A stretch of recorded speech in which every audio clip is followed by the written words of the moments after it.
నమస్తే. ఇన్నాళ్ళు నన్ను సపోర్ట్ చేస్తూ, ఎంకరేజ్ చేస్తూ మీ ప్రేమని నాకు అందిస్తున్న ప్రతి ఒక్కరికి కృతజ్ఞతలు. అలాగే ఈ వీడియో కూడా ఖచ్చితంగా మీకు ఉపయోగపడుతుంది. లైక్, షేర్ అండ్ సబ్స్క్రైబ్ చేసి మీ సపోర్ట్‌ని నాకు అందించండి. అలాగే ఈ వీడియో పట్ల మీకున్న అభిప్రాయాన్ని కామెంట్ సెక్షన్‌లో కామెంట్ చేసి తెలియజేయండి. ఇప్పుడు వీడియోని చూద్దాం.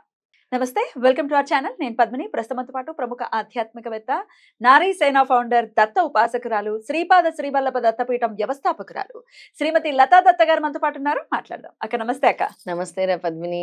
అక్క సిద్ధమంగళ స్తోత్రాన్ని చేస్తూ ఇంచుమించు ప్రతి నెల కూడా గానగాపురంలో ఉంటున్నారనుకుంటా మీరు. అవును, సాధన కదా? చేయటానికి వెళ్తున్నాను. సాధన చేయడానికి వెళ్తూ ఉన్నారు. స్వామి దర్శనం చేసుకుంటున్నారు. చాలా అద్భుతంగా ప్రతి నెల అక్కడికి వెళ్ళడం. అసలైతే కొంతమందికి ఏమంటే ఎంత అనుకున్నా వెళ్ళలేకపోతున్నామండి. ఏదో ఒక బ్లాకేజ్ అయితే ఉంది. ఏదో ఒక అడ్డంకి వచ్చేస్తోంది. అవును. అక్కడ దాకా లేకపోతే ఇంట్లో వాళ్ళు ఒప్పుకోవట్లేదు. ఇట్లా రకరకాలుగా అంటూ ఉంటారు. చక్కగా యాత్రలు చక్కగా చేసుకుంటూ ఉన్నారు. మమ్మల్ని కూడా తీసుకెళ్తూ ఉంటారు. మన సబ్స్క్రైబర్స్ కూడా వస్తూ ఉంటారు. అవును, మరి మళ్ళీ ఎప్పుడు పెట్టబోతున్నారు యాత్ర? చాలా నెలలు అయిపోయింది కదా. ఏ నె- యాత్ర త్వరలోనే పెట్టబోతున్నాను పద్మిని. ఆహా. ఈ లాస్ట్ డిసెంబర్ నుంచి స్వామి దత్త జయంతి అయింది కదా, కరెక్ట్ గా అప్పుడే నీ డెలివరీ టైం. డిసెంబర్ 24వ తారీఖు ఎప్పుడో దత్త దత్త జయంతి జయంతి అయింది. అయింది. అయిన 2 25 రోజులకే నీ డెలివరీ అయిపోయింది. బాబు పుట్టాడు దత్త అనుగ్రహంతో. అవును. అప్పటి నుంచి ప్రతి నెలకు ఒకసారి గోకర్ణం గానుగాపూర్, గోకర్ణం గానుగాపూర్. ఎందుకు పిలుస్తున్నారు? ఏదో ఒక రూపంలో ఎవరినో ఒకరిని తీసుకొని వెళ్ళాల్సి వస్తుంది. ఉమ్.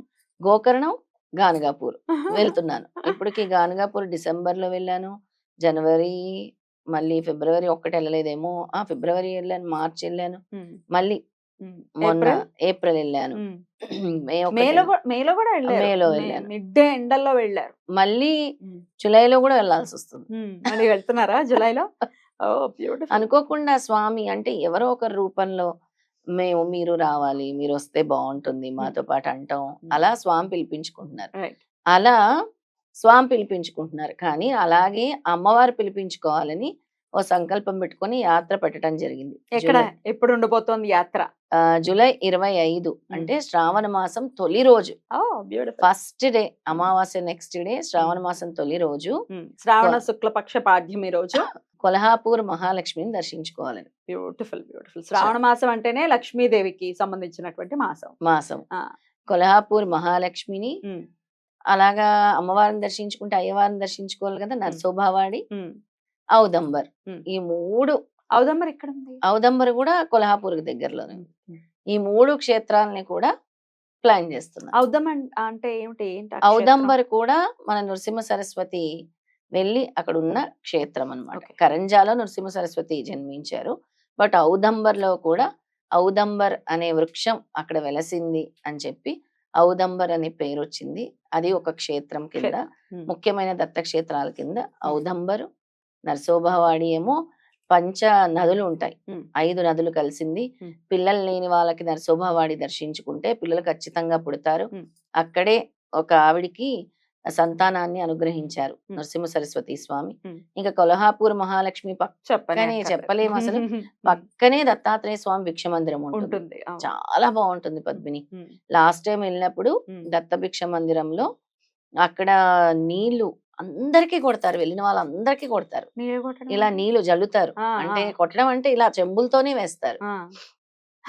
మనకి ఇలా జల్లుతారు కదా, ఆ. అలా ఆ విధంగా ప్రతి ఒక్కరికి కూడా ఏదైనా ఉన్నా కూడా తొలగిపోతుంది అనమాట. కర్మలు గాని. ఎటువంటి పాప కర్మలు. ఎనర్జీస్ ఉంటాయి కదా, మన ఓ, ఎనర్జీస్, ఉమ్. నెగిటివ్ ఎనర్జీస్, ఉమ్. ఉమ్. ఆరోగ్య సమస్యలు, ఉమ్. అవి ఇంకా కూడా కొంతమందికి బ్లాకేజెస్, పనులు జరగకుండా ఆరో కూడా బ్లాకేజెస్, క్లెన్స్ అవ్వడం. ఆరా క్లెన్స్ ఉమ్. అవ్వటం, ఉమ్. అలాంటిది కొల్హాపూర్ పక్కనే. అంటే అమ్మవారు కొన్ని అడుగుల దూరంలోనే, అమ్మవారి కూడా కొన్ని అడుగుల దూరంలోనే దత్తభిక్ష మందిరం కూడా ఉంటుంది. బ్యూటిఫుల్. అక్కడ కూడా చాలా బాగా అవుతుంది. ఇంకా అమ్మవారి సంగతి చెప్పక్కర్లేదు, కళ్ళు సరిపోవు, 2 కళ్ళు. అమ్మవారిని అంత చూస్తూ. వైభోగంగా ఉంటారు అమ్మవారిని చూస్తూ ఉంటే. అంత అందంగా ఉంటారు రైట్. అసలు Right. వర్ణించలేమన్నమాట. Right. ఇక శ్రావణ మాసంలో అమ్మవారి దర్శనం వల్ల మనకి సర్వ శుభాలు, అష్టైశ్వర్యాలు కూడా కలుగుతాయి కాబట్టి ఆ విధంగా యాత్ర ప్లాన్ సో చేస్తాం. 25, 26, 27 3 రోజులు ఉంటుంది. 3 రోజులు. 25 ఎక్కడి నుంచి బయలుదేరుతాం? 25 పొద్దున్నే బయలుదేరుతాము, 25, 26 ఉంటాం, 27 వెనక్కి వచ్చేస్తాం Right. దర్శించుకొని. మన దత్తపీఠం నుంచి బయలుదేరుతామా?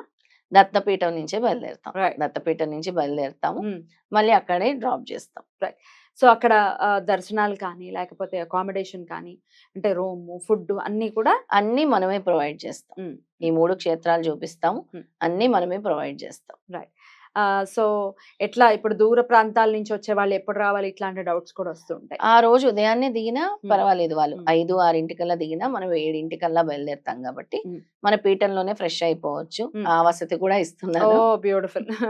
సో ఆ టెన్షన్ గూడా లేదు. ఆ ఎవరింటికో టెన్షన్ కూడా వెళ్ళాలి, లేదు. లేకపోతే ఇంకో ఆ! రూమ్ తీసుకోవాలనే టెన్షన్ గూడా. ఎవ్వరూ లేదు మాకు, మా పిల్లలు లేరు, మా బంధువులు లేరు అన్న వాళ్ళకి హ్మ్. డైరెక్ట్‌గా వచ్చి ఇక్కడ ఫ్రెష్ అయిపోండి అని చెప్తున్నాం. ఇక్కడి నుంచి మళ్ళీ బయలుదేరిపోవచ్చు. బయలుదేరిపోవచ్చు. రైట్. ఆ! పీఠం అంటే నిజాంపేట, హైదరాబాద్ నిజాంపేట్, కూకట్పల్లి దగ్గరలోని నిజాంపేటలో ఉంటుంది కాబట్టి, సో చక్కగా ఇక్కడికే వచ్చేసి ఇక్కడి నుంచి కూడా వెళ్ళొచ్చు. అవును. మనమే ఫుడ్డు, అకామిడేషను, దర్శనాలు హ్మ్. అన్నీ మనమే చేయిస్తాం. రైట్. అసలు ఎందుకు చూడాలి? శ్రావణ మాసం అంటే లక్ష్మీదేవికి ఎంతో ప్రీతికరమైనటువంటి మాసం.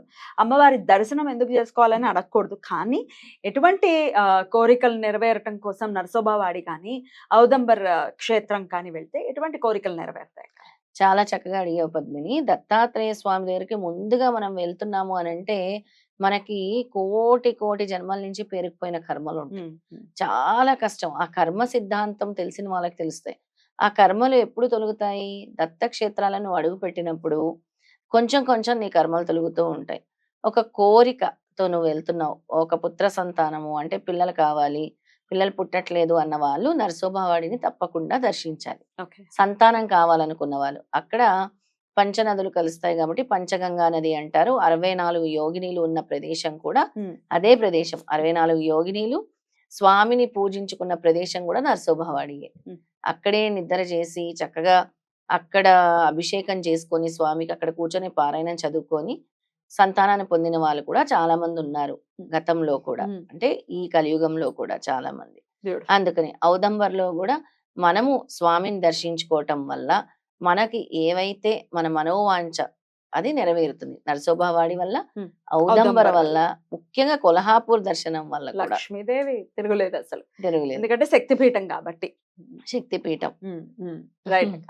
సో ఖచ్చితంగా వెళ్ళొచ్చు. ఎలా వెళ్తాం? బస్‌లో వెళ్తామా? కార్‌లలో ఉంటాయా? లేకపోతే ఎట్లా? వచ్చే జనం బట్టి మనం హ్మ్. బస్సా, కార్లా అని హ్మ్. డిసైడ్ చేస్తాం పద్మిని. హ్మ్. దాన్ని బట్టి కార్‌లో అయితే ఒక 2, 3 కార్స్‌లో మనం హ్మ్. సులభంగా వెళ్ళిపోతాం. హ్మ్. లేదు ఎక్కువ మంది వస్తే మనం బస్ వేసుకొని వెళ్తాం. బస్ వేసుకొని వెళ్తా. అది. రైట్. సో 25వ తారీఖు అంటే ఫ్రైడే కదక్క? ఫ్రైడేరా శుక్రవారంతో కూడిన శ్రావణ మాసం. శ్రావణ మాసం. శ్రావణ మాసం శుక్రవారమే స్టార్ట్ అవుతుంది. పొద్దున్నే బయలుదేరుతారు కాబట్టి మధ్యాహ్నానికి రీచ్ అయిపోతారు. అవును. సో అదే. చక్కగా దర్శనం చేసేసుకోవచ్చు. ఆ రోజు ప్రదోష సమయం. సాయంత్రం దర్శించుకోవచ్చు. ప్రదోష ప్రదోష సమయంలో. సమయంలో కరెక్ట్‌గా అమ్మవారి దర్శనం. అమ్మవారు. అదృష్టం. మొదటి శుక్రవారమే అమ్మవారిని అమ్మవారిని దర్శించేసుకో. దర్శించేసుకోవచ్చు. చాలా, చాలా, చాలా అద్భుతమైనటువంటి యాత్ర అని చెప్పుకోవచ్చు. ఖచ్చితంగా అందరూ కూడా వచ్చి యాత్ర చేసుకొని, అమ్మవారి అనుగ్రహాన్ని పొంది, ఈ ఆర్థిక ఇబ్బందులతోనే ఇబ్బంది పడిపోతున్నామండి. అసలు ఎలా లేకపోతే వచ్చాయో చూడరా పద్మిని, ఆ! శుక్రవారము హ్మ్. మన ఆర్థిక ఇబ్బందుల గురించి అమ్మవారిని వేడుకొని పూజలు చేసుకోవచ్చు పోతుంది. హ్మ్. శనివారము నీకుండే శని దోషాలు పోవడానికి హ్మ్. చక్కగా దత్తక్షేత్రంలో ఉంటున్నావు. అక్కడ నదిలో స్నానం చేస్తావు. హ్మ్. వృక్షం ప్రదక్షిణ చేసుకుంటావు. పారాయణం చేసుకోవచ్చు. మళ్ళీ ఆదివారం బయలుదేరి వచ్చేస్తావు. బ్యూటిఫుల్ గదా! చాలా. సో, అందరూ కూడా వచ్చి కర్మల నుంచి బయటపడాలి. పాపపు కర్మల నుంచి బయటపడితేనే డెఫినిట్‌గా పుణ్యం అనేది మనం అనుభవించే యోగ్యంకొస్తుంది. అంటే సుఖం రూపంలోకి అవును. ట్రాన్స్‌ఫర్ అవుతుంది. కళ్ళు కూడా అదృష్టం చేసుకోవాలంట ఇలాంటి అంతే కదా! క్షేత్రాలు చూడ్డానికి. చూడాలి. ఈ సిద్ధమంగళ స్తోత్రాలు చేసే వాళ్ళందరికీ స్వామి ఏదో ఒక రూపంలో పుణ్యక్షేత్రాల సందర్శనాలు ఇస్తారు. ఖచ్చితంగా. ఖచ్చితంగా. రైట్ అక్క. యాత్ర దిగ్విజయం అవ్వాలని మనస్ఫూర్తిగా కోరుకుంటూ, మరి యాత్రకి రాదలుచుకున్న వాళ్ళు లత గారి నంబర్‌కి కాల్ చేసి మరిన్ని డీటెయిల్స్‌ని తెలుసుకోండి. రైట్ అక్క. Thank you so very much. నమస్తే. జై గురుదత్త. శ్రీ గురుదత్త.